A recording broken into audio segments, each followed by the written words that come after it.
So we start again with the wrap-up for today. And so we go back to our spreadsheet, to our iceberg. And today we stayed again within the what. We started by looking at these products from Shark Tank and tried to reflecting a bit about their value proposition and business model. And then we looked into the business model canvas. And we actually had a great presentation from Implement on how the business model canvas is used in practice. So how do organizations actually work with it? So we would like to start a wrap-up in a little bit more interactive way than we did last week. So we would like you to take a couple of minutes to talk with the person next to you and reflect on what were the points of connection between the lecture that I gave this morning and the material that you had to read for today and the presentation. So just if you could find a few examples or a few connections on how you would link the practice with the theory. That would be the task for the next couple of minutes. So please talk together and then we come back and discuss this.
Yes? So who would like to start? We could see you were talking.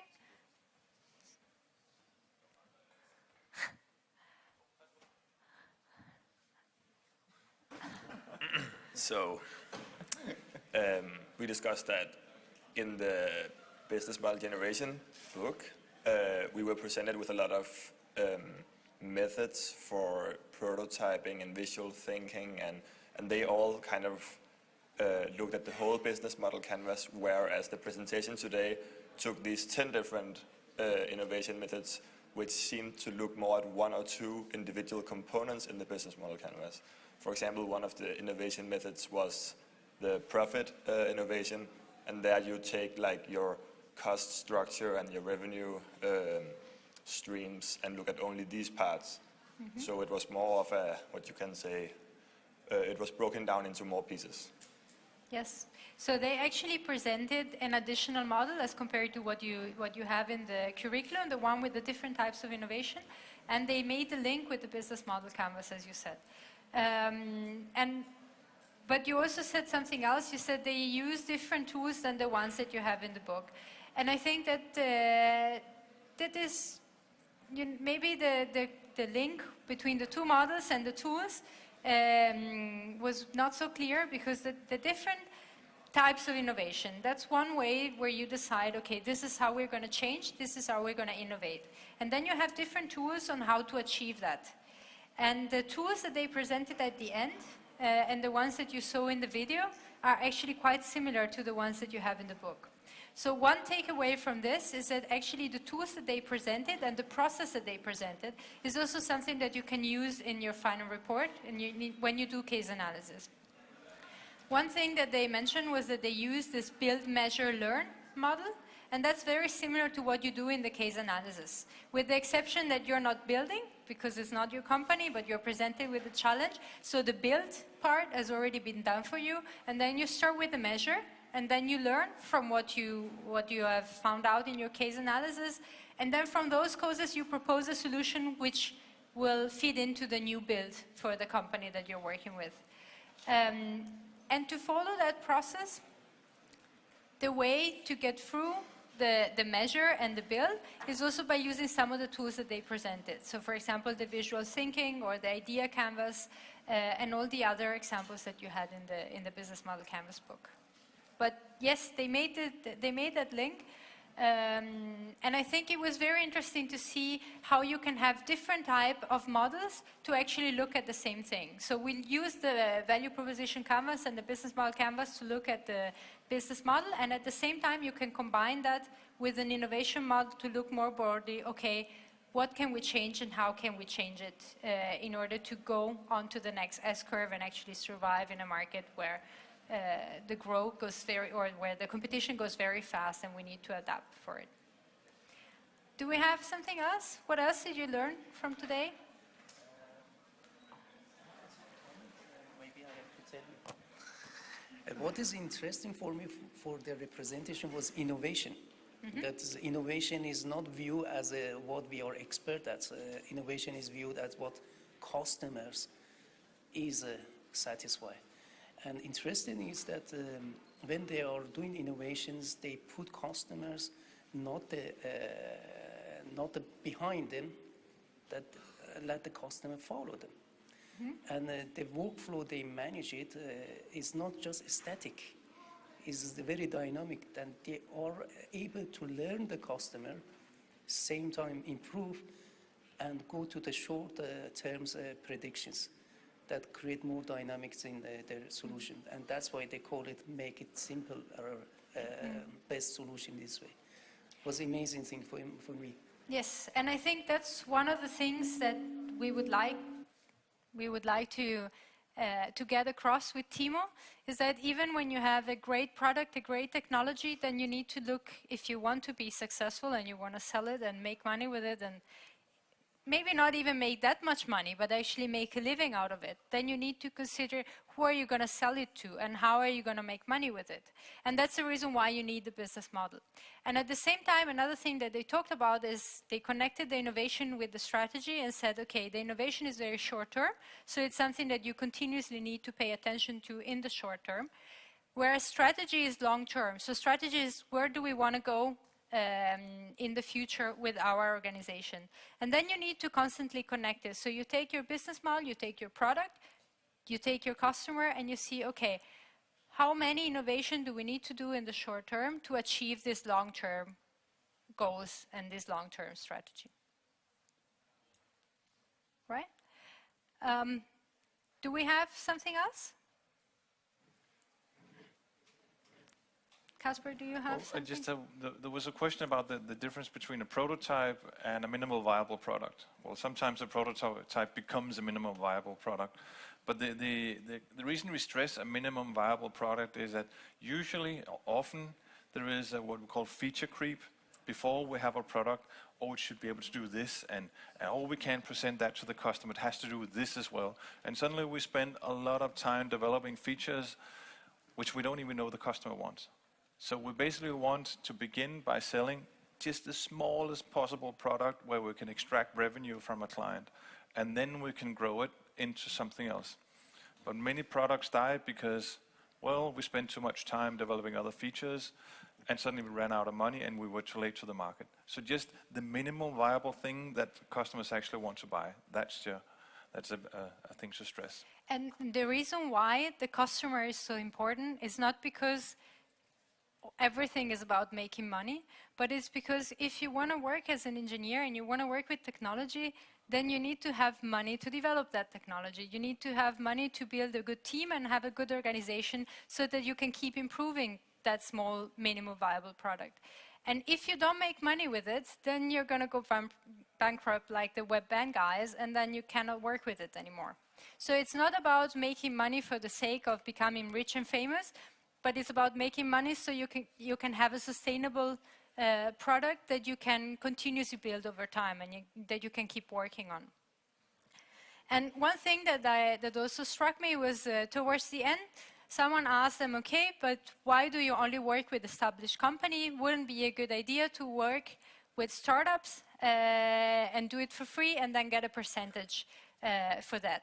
And as they said, there would be a change in the business model. So what they did there was they took their own business model canvas and they looked, okay, this is how we look today, or this is how we work today, this is our value proposition.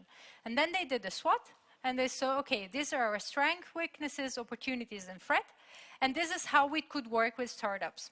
And then, as they also apply, when they go to customers, they did prototyping, so they tested this, and they saw that maybe was not going to give them the type of success that they wanted, and they were going to take them in a different direction that they had in their strategy. So they decided to develop that product into different kind of things. And a lot of companies are doing the same when they're looking into digitalization. They have a lot of manufacturers, as they also mentioned, they have a physical product that they have been selling for years, and suddenly that product is not being sold anymore. They need to switch. The market is moving towards Industry 4.0 is what it's called, a more digitalized world. So instead of focusing all their business model on the tangible product that they manufacture, they produce, and they sell, they actually start selling services around it. And some of these services are related to the digitalization. And this is something that is important for you to remember when you will get into the challenge part, when you will work with the real-life companies, because both companies that you will be working with are actually dealing with these issues. They are dealing with the two S-curves, where they are on one S-curve and they're trying to jump onto the next, and they're struggling with that. They are dealing with the digitalization of the market. So if we go back to what we talked about earlier this morning, about looking into the environment and considering what's going on out there, what are the key trends, digitalization is one of the key trends that these companies are dealing with, and it's also one of the trends that Implement mentioned today. What Implement does for companies when they go and consult them on their business model is not only look at the business model and say it's a good one, it's a bad one, but actually they do a complete environmental analysis and see, okay, how are you doing in this environment? And then they look at how can we improve, how can we change, and how can we support you in this change. And they also said one interesting thing at the beginning when they presented their own value proposition. They said a lot of consulting companies focus on giving a solution, but we focus on having implementable solutions. So what they would like to differentiate themselves with is also the implementation part.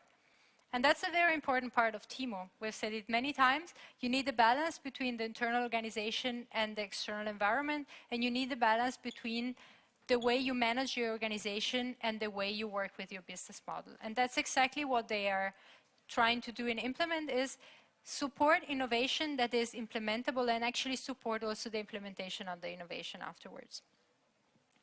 And it's a difference from A.T. Kearney last week, who said, well, we do all the strategy, we do all the analysis, but we don't really go into implementation. That's someone else's job.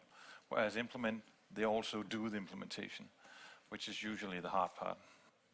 And that's also where the engineers come into play in a different way, because in A.T. Kearney, the problem was, okay, how do you solve problems and how do you propose a solution?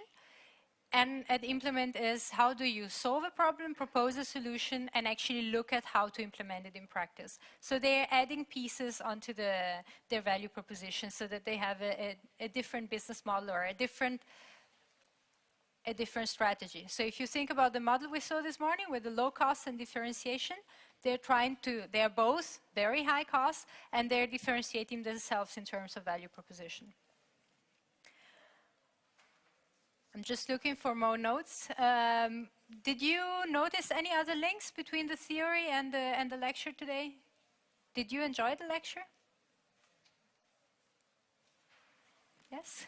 Or any just questions, comments? Yes? How do you connect directly branding from organization to customer? For example, let's say, chocolate or chips or Coca-Cola is everybody like to taste it and they buy it because most of children or families they buy it. It's like a branding, is attracting customer to this. I cannot link it to the real needs of customers and how they manage it. Yeah, but that's the theme of a completely different course, which would be marketing. All right, But because when I read the book, they also mention some example of branding, and they Yes. mention something like customer attraction and so on.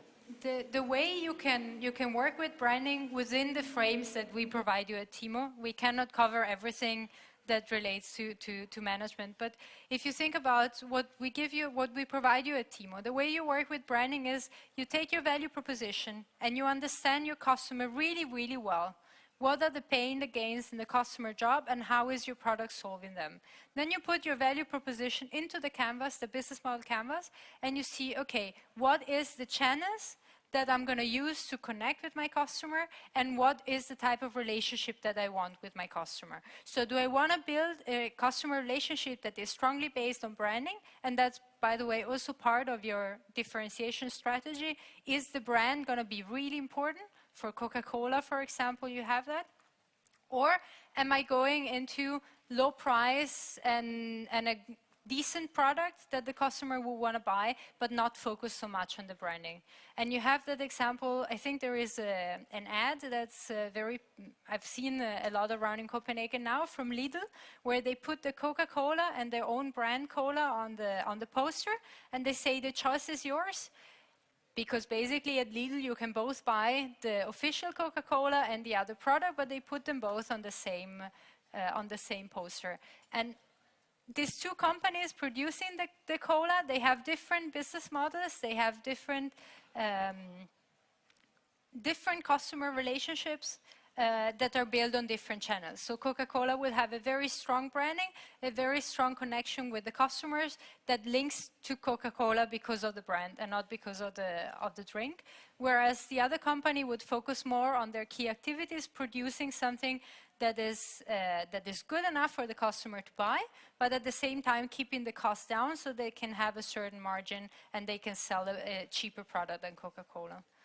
So although we are not really teaching you how to work with branding in TEMO, but you can work with this type of issues within your business model canvas by designing the different activities.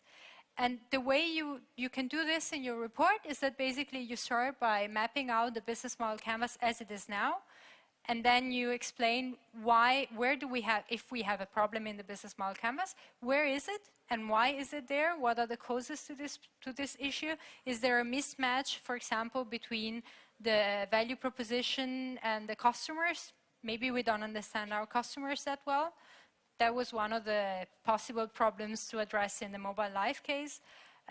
Or is there a mismatch between our value proposition and our key resources or key activities? Because maybe we want to provide a super high quality product, but we don't have enough money to spend on our production, so we cannot actually keep up with the value proposition that we have.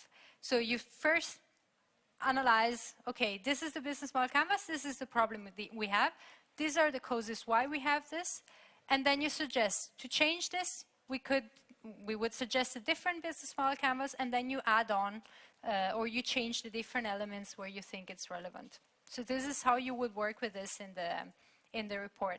And it's very similar to what Implement does in practice. They take the business model canvas of their customers, they break them down, they see, okay, this is how you look today, and then they use different tools in these 90 days to propose them a new business model canvas that they can actually implement and that they can actually bring to life in a short period of time.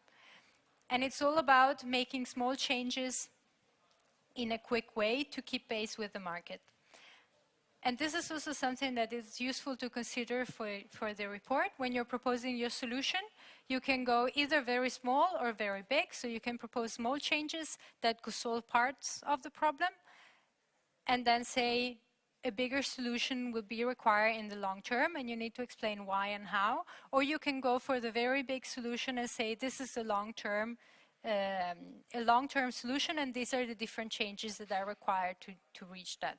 So you can actually break it down the way Implement does, or you can keep the bigger picture as AT Kearney does. Does this make sense? Yes? I had another thing that I found very interesting. When they presented a pyramid and they said that there are different activities that company work with when they try to innovate their business model. And they said work parallel and not serial, meaning that you shouldn't focus on one single activity like how can we change the business, the value proposition, but rather look at all the different options. So how are our customers going to buy it?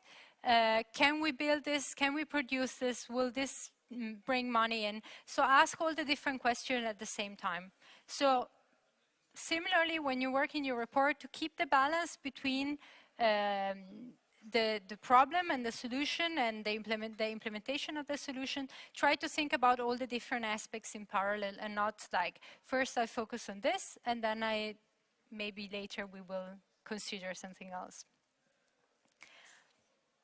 I think I don't have anything else. Are there any final questions on today's lecture or comments? No? Okay. Then thank you very much for the attention and for being here. And this afternoon you will work with, I don't remember, I have it here. Soft performance, I'm being told, but I have it somewhere in the Prezi. One thing that we would like you to think about is the SWOT model. We have been through it today in a little bit more in depth than in the first lecture. And the SWOT is actually a very important model when we talk about strategy, when we talk about the management of organizations and the business model canvas. So we would like to make sure that you understood it very well, because it's also one of the trickiest models to work with, we see from your reports. So we would like to leave you with a small exercise like we did last time. Keeping the example of the squatty potty, which is not the greatest example, but it's easy to work with. Try to map the SWOT, and next time, this is how we will start the lecture, so just to check if this model was clear and you're ready to work with it. And now it comes.